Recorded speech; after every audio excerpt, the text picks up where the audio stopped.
So here we are. Thank you so much, Sarah, for joining me on my Facebook Live. I'm very excited to have you here. And just to let everyone know who you are, you're the parenting copywriter and the author of the book Baby Daze. And it's a book for new and expectant mums. And you told me that you wrote the poems unexpectedly while up at the 3 a.m. feeds, which for all of us who are mums know that feed very well. And the original edition of Baby Daze was recommended in the Mother and Baby magazine as one of the three best, funniest books feature that has sold over 1,000 copies. Sorry, I didn't say that very well, but anyway, you get the gist. And the second edition, which I have downloaded, has just been released, and I've looked through the poems and I absolutely love them, which is why I asked you to come on board to talk about your poems. So we're going to open with one poem that really took my attention from the book. It's called The Balancing Act. Yes, I think. So tell us a bit about it.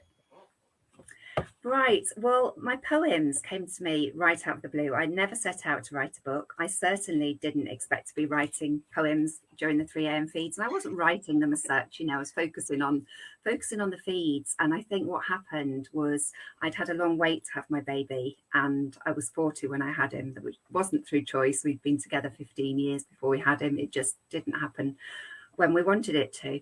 And I think that, along with the fact that he was 4.5 weeks early, I left work at 3:10 and had him at 5:30. Everything was quite a shock to the system, So I think those moments of the 3 a.m. feeds where there was just me and him and no outside distractions, and there was just that real focus of being there in the moment, I think everything came flooding into my mind. And these poems came into my head out of nowhere, mostly rhyming poems, very light-hearted, easy to kind of write and read. And when I put him down to sleep then, because they started when he was about 4 months old, and when I put him down to sleep then each night, I wrote them down. And by the time he was 8 months old, I got 40 poems. And they reflected the kind of journey from the first scan to the end of maternity leave, with the whole roller coaster of everything in between. Oh, wow. So the one that you've chosen today to start off with is... Yeah, it's called Balancing Act. Life's an endless cycle of nappies, chores and feeds. It really is a full-time job, caring for your needs. I sometimes find I grimace when I see the laundry pile, but seeing that you're happy makes for each busy day worthwhile. Because between the many tasks and work that's to be done, we always seem to find the time to have a lot of fun. We watch you laugh and giggle as we sing you nursery rhymes, playing with your many toys, enjoying happy times. Wow. I think that really, really sums it up, doesn't it?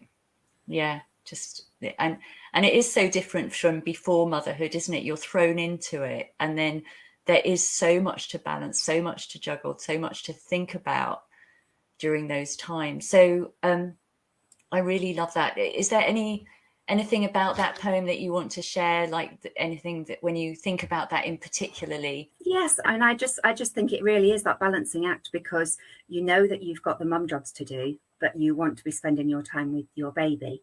And there's that constant feeling of being torn. And, people say, oh, sleep when your baby's sleeping, but when do you get the jobs done? And if you haven't got people around you who can help, you've still got everything to do.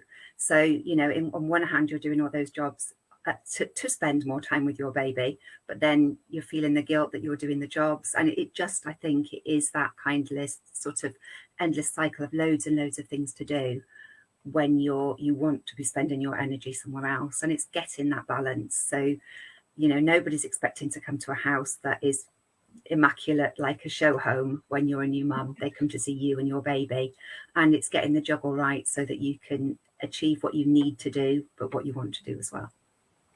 That's so true. And I think in times gone by, mums weren't designed to just look after a baby and do everything on their own. They were surrounded by community, by family, by a tribe, and everyone mucked in. But now the way we live today, it's all on the mum and possibly a dad. But, in traditional terms, every family's different nowadays. But in the traditional way, dad was out at work and mum was looking after the baby. And it's very, very difficult. And I don't think women nowadays realize how huge it is, especially when we've had our independence. We've been brainwashed with the you can have it all, and yet it doesn't feel like it at the time. I don't know if you can relate to that. Yeah, very much so. And I think because I was 40 having my son, I had had many, many years of, sort of that independence. And suddenly, yes, you find life just turns upside down in the most wonderful way, because, as I say, we'd had to wait a long, long time for our son. And my husband tried to be around as much as possible, because we said we didn't want to be parents that didn't see him after all that long wait to have him. But my parents were 180 miles away, and my in-laws were 75 and 80 when Matthew was born. So in terms of they would come round, they would help, they would support. They were adoring grandparents, my in-laws, but there were limits as to what they could do, and we wouldn't want to put them out either. So yeah, we didn't have a tribe of people around us to kind of give us that support. And I think as well, I mean, we've had one night. My son's now 11, and until he was when he was 7, we had our first night on our own together without him. And it's because he was at Beaver Camp in the local church hall. And then we've had, I think, about 5 nights now together without him while he's been on Cubs camp and Scout camp, because we just didn't have that tribe of people who could babysit, or that we would feel comfortable leaving him with as well. So yeah, it's tricky, isn't it? Yeah, absolutely. I can definitely relate. So yeah, well, thank you for sharing that. And so what we're going to be focusing our tapping session on today is tapping on energy. And I know that you've got a poem which isn't in your book, but it's going to be in your next book, right? Hopefully, yes. A sequel hopefully on the way. So a sneak preview from a new, a book in the making, Pregnancy with the new book, and it's all about energy. So I'm looking forward to hearing that. Okay, so here we go. Energy levels. Child 10, parent 0. Where does he get his energy? My friend just said to me. He runs around not stopping from his breakfast till his tea. We're in mid-conversation. I'm too tired to take it in. I just sit there feeling frazzled, looking very pale and thin. She's too polite to mention, but it's very clear to see. My toddler gets his energy by zapping it from me. Yeah, absolutely. So for those of you watching, and if you are experiencing difficulty with having enough energy to not only run around your toddler, but also wake up in the morning and do everything that needs to be done without grabbing a cup of coffee in order to help you feel sane, without kind of losing it with your children because your lack of energy and exhaustion is making you feel impatient, which can often happen when we don't have much energy, then this tapping is for you. So for those of you, and I think, Sarah, you haven't done any tapping before, so this is going to be quite exciting. It's called EFT. It stands for Emotional Freedom Techniques. It's like acupuncture for emotions without the use of needles. And the invitation for those of you watching is simply to do what we do and say what we say. And if you don't like what we do or say, then you don't have to do it. But if you do tap along with me, you agree to take responsibility for your own well-being. So what we're going to be doing is we're going to be tapping on some typical feelings of when we don't have energy. So I don't know, Sarah, if you can share what it's like for you when you haven't got enough energy, anything. And anyone watching, if you want to write in the comments, we will try and incorporate whatever you say as well. Yes, I think for me, when I haven't got enough energy, I don't feel like I'm not sort of relaxed and comfortable in myself, but I'm also feel that I'm not the parent that I want to be. So if I'm depleted on energy, then I'm depleted on patience and tolerance and all those things as well. Yeah, not the parent I want to be. Absolutely. And you know something, just writing this down. We have this, if you think about it, there being a scale from -10 through 0 to +10. And -10 is feeling the worst ever. 0 is feeling quite neutral, and +10 is feeling on top of the world. And we can literally be different types of people where we are on that scale. So, for example, if we wake up after a terrible night's sleep and we're kind of feeling like a -5, we are going to be impatient and intolerant and frustrated and grumpy and not very pleasant to be around. And that's what we're giving our child.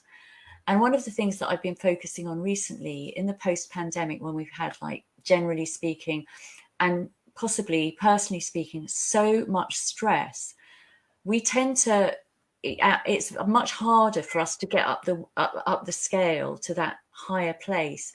We tend to spend a lot more time down in this low place.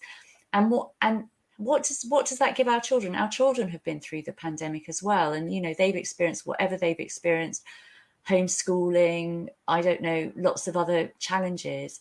And then if we can't lift ourselves up to that higher level, then we're not kind of supporting them to come up as well. So what's really good about EFT is that we can just bring ourselves up in the moment. We can also work on the deeper underlying challenges that we may have, but obviously that's with a one-to-one. But what we can do here on this video, and what we'd like to do with you, is just to have a little experience of how EFT can shift your energy levels in this moment and hopefully help you move a little bit higher up the well-being scale. So for everyone watching, and Sarah as well, you can play along if you want to, just think about what should we do? Should we say how? Yeah, let's do on -10 through 0 to +10. So if -10 is feeling the most exhausted, that you're basically asleep, 0 is like you're neither tired nor not tired, and +10 is like you're bouncing like Tigger, full of energy, raring to go, like that toddler. You're up here. So just think about where you are right now on that scale. And Sarah, you can think about this as well. And would you mind sharing it? Whatever, you don't have to. Yeah, I think I'm probably, well, I'm a minus at the moment because my son has autism, and he got diagnosed in October after a 5-year kind of struggle to get him diagnosed, even though I was previously a primary school teacher. So we've had a lot going on, and we're going through the whole, will he or won't he get any HCP? So everything at the moment, everything's just like a waiting game. And it's, things are difficult for him. He's in year 6, so he's meeting new challenges every day and doing his own struggles. We can't parent in a way that most people could parent because our child needs a different type of parenting, and we're still very much learning along the way. So at the moment, that poem of he's got all our energy, he's quite high, quite hyper, quite a lot, because he's got traits of ADHD. And my husband and I just look at each other and feel flat and exhausted. And we love being his mum and dad, but it's taking its toll on our energy levels. And sometimes at the end of the day, we just need that time, quiet time. So we don't go to bed as early as we would want, because we wait till he's gone to bed so we can have a bit of downtime. And then it's a bit of a vicious cycle. So I think, and I think a lot of parents feel like that. They're craving their time, so they stay up to try and have their time, even though their sensible side of their brain is telling them to go to bed and get some sleep.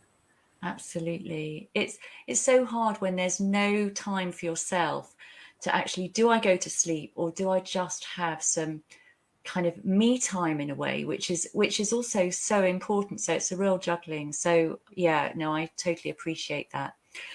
So let's do one round of tapping to try and bring some energy up. So just literally do what I do and say what I said. And if you'd be willing, Sarah, to repeat my words.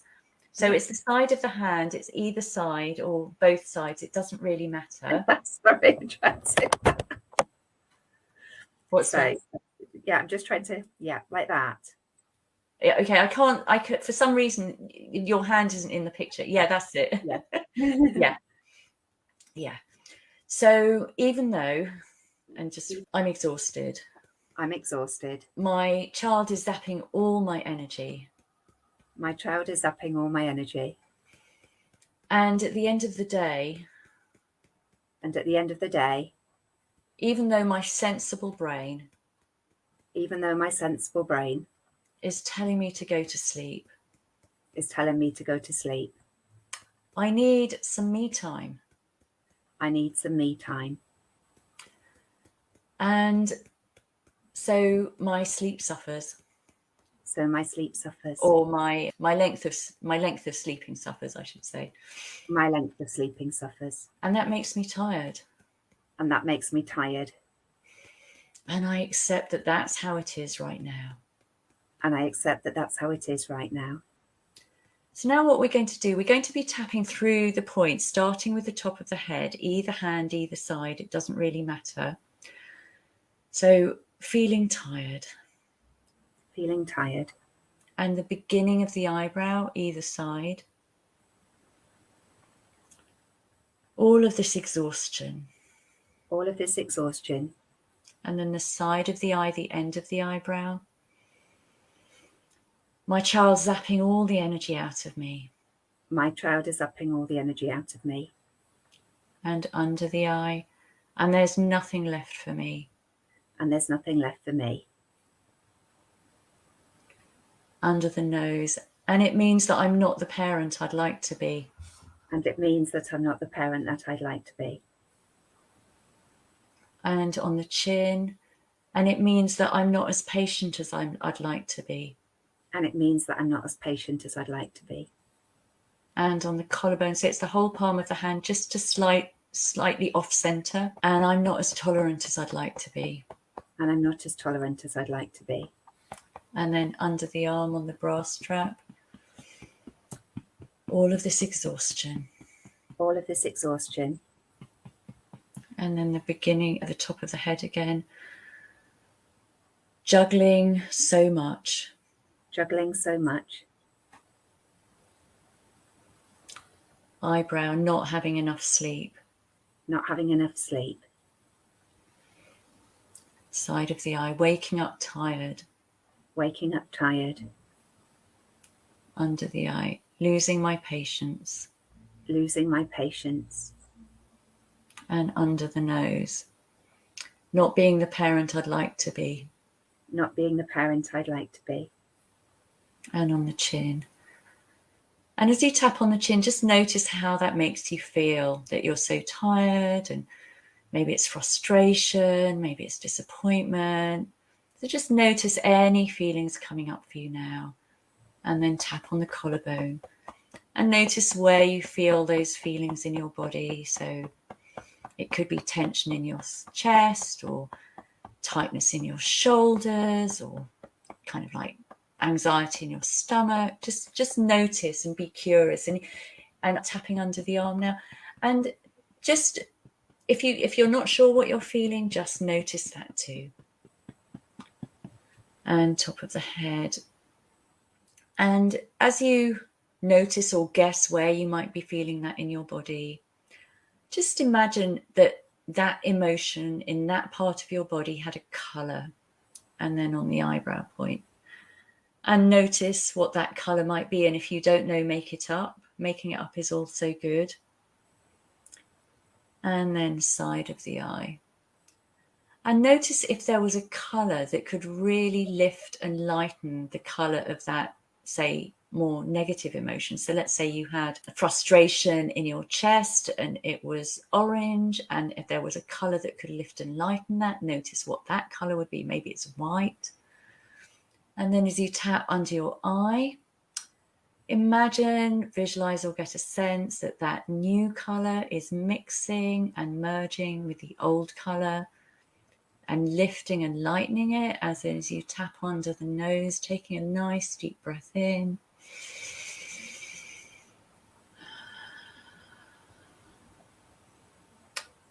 And on the chin point, and as you tune into that color in that part of your body now, notice what's there. It might be the same, it might be different.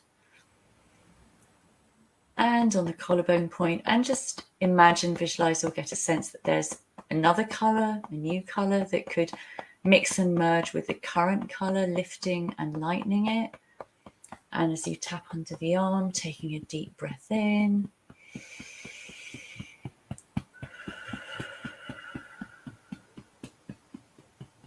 And noticing top of the head, noticing what color's there now.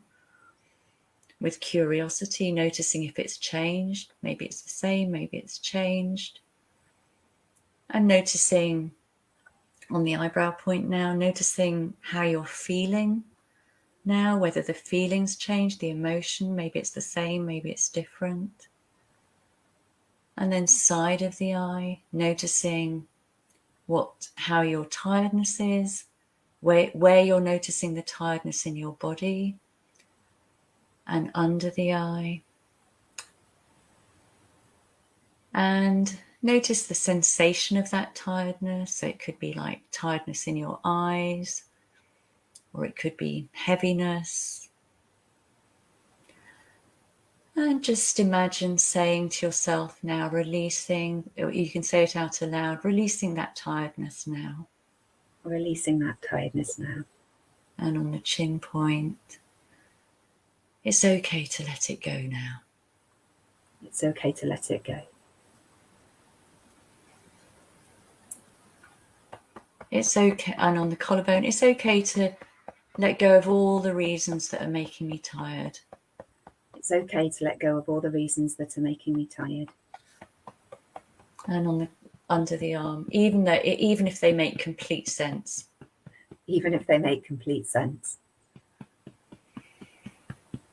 And on the top of the head, I wonder if I could have more energy right now.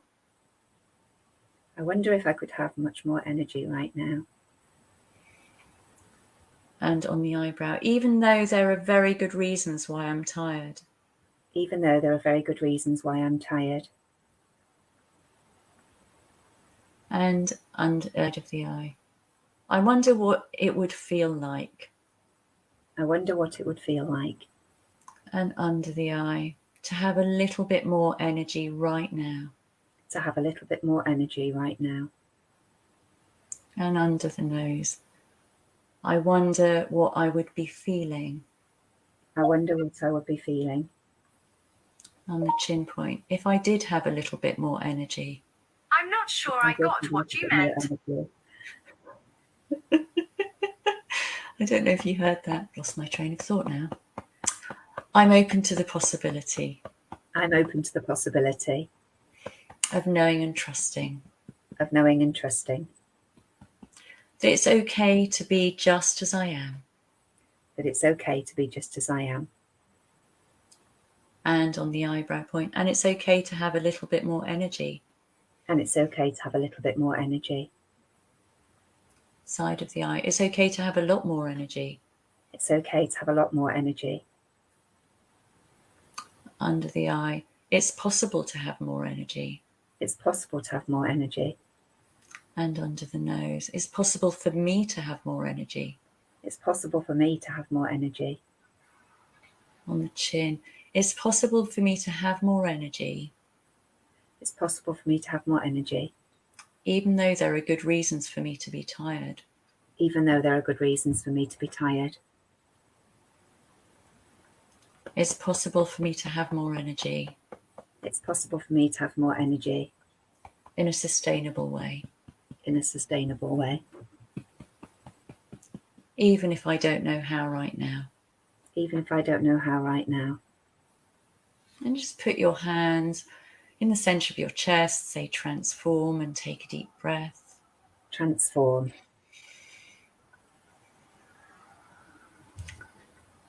So that was a little bit of a long-winded tapping routine, doing lots of different things there. So for those of you watching, one of three things will have happened. Either your energy levels will have gone up, or they'll have stayed the same, or they'll have gone down.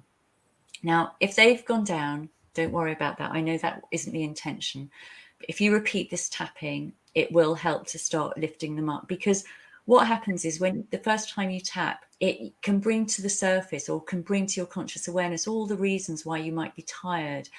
And that in itself can feel a bit burdening, because we're rushing around like crazy people a lot of the time. But we're not really thinking about what's actually going on. And when you actually stop and think, you think, yeah, I've got so many reasons why I'm so tired. It's a never ending cycle and I'm never going to get over it. And that in itself could be like, oh. But once you do the tapping, you can start releasing that. So the first round may have made you feel a little bit worse, if that's the case, just go back to the beginning of the tapping and repeat it. You may feel exactly the same as you did when we started, and that's okay. It may have been your first time and you were just trying to figure it out and nothing else has changed. But again, you can repeat it. And there are lots of reasons why the tapping won't have changed anything, but that's kind of beyond what I can share in the video. But you can, if you message me or comment here, then I'm more than happy to give you some tips on how to make you feel better. But what I'm really hoping is that you do have a little bit more energy, or you do feel a little bit different. Some people experience more lightness, more heaviness, more tingling, energy moving around their body. Sometimes it can even make people yawn or burp. That's all signs that energy is moving. So those are the kind of things to try and look out for. So Sarah, this is your first time doing this very weird and wacky thing. And I hope that you weren't thinking, what am I doing on a Facebook Live, tapping on the top of my head? So I want to check in how you got on. Was it, did you notice anything? It's fine if you didn't. I think I feel tired from the concentration of looking at the screen and focusing on what I was doing. But I also felt like it's a good thing to kind of face up to what's happening and put yourself back in control again of, you know, how you want to feel, to help yourself how you want to feel. Yeah. Thank you. Yeah. And because you hadn't done it before, it can be a little bit daunting and trying to get it right and everything on screen. So maybe I should have warned you a bit more. I'm sorry. That's fine. No, I can totally see the point of doing it. I think it's just like screens and focus. I think that's all it is. I think, you know, if it was in person, it might even be different to how when you're focusing on a screen and you're thinking, right, what am I doing? And so, because it's new to me, it's different anyway. But I also, like I say, I can feel how, I need to put myself back in control of my feelings. And, you know, there's kind of that lesson in there of repeating over and over to myself of how tired I'm feeling. There's that negative self-hypnotism, and it's important then to kind of reverse that and think about, you know, what you can do to reverse that. Absolutely, 100%. Yeah, so noticing what you're telling yourself is really, really key. So that's a really good thing to acknowledge. And if you don't like screens, I have got my book with loads and loads of tapping scripts in them. There's one every day for 30 days. They're all kind of on grey bits in the book, so you can, at a glance, and it's got all the instructions. I'm not trying to sell it to you, Sarah, but anyone who's watching, if you don't like screens, you can get all the scripts in the book, and there's on all sorts, on tiredness, on waking up refreshed, on mum guilt, everything to do with being a frazzled mum, basically. Hence the name Frazzled to Fabulous in 5 minutes a day. Now, let's come back to you and your poem book. So it would be really nice to finish with any poem of your choice. So, well, I was actually, originally I was going to finish with one of the ones towards the end of the book, but I've actually thought that a good one might be to read Mums and Babies Group, because I think recognising that other people are feeling similar things to you as a parent is really important. And going to Mums and Babies Group really helped me. And I think it's important not to compare your baby or you to the other people, you know, to kind of keep that sense of individuality, and everybody develops at different rates and all of those things. Keep those things in your mind, because I think, you know, when Jen talks at Mother Care and Mamas and Papas and the launch event of Baby Week Leads since I've become an author, and I've spoken to people about how people don't always, it's not that they're not telling the truth, but they tell the truth selectively. So it happens in places like Instagram and Facebook as well. It certainly happens in Mums and Babies groups. So the mums that tell you that their child is sleeping through the night might not tell you that their child's not feeding very well, or something like that, you know. So it can be selective. So you have to be really careful with Mums and Babies groups. But if you find the right one and you take that with a pinch of salt, then just having that combined feeling of everybody being in the same boat and other people feeling very similar feelings how you're feeling, and their energy levels go up and down as well, and you can see it on other people who are going through similar things. It's really important to do so. So this one's called Mums and Babies Group.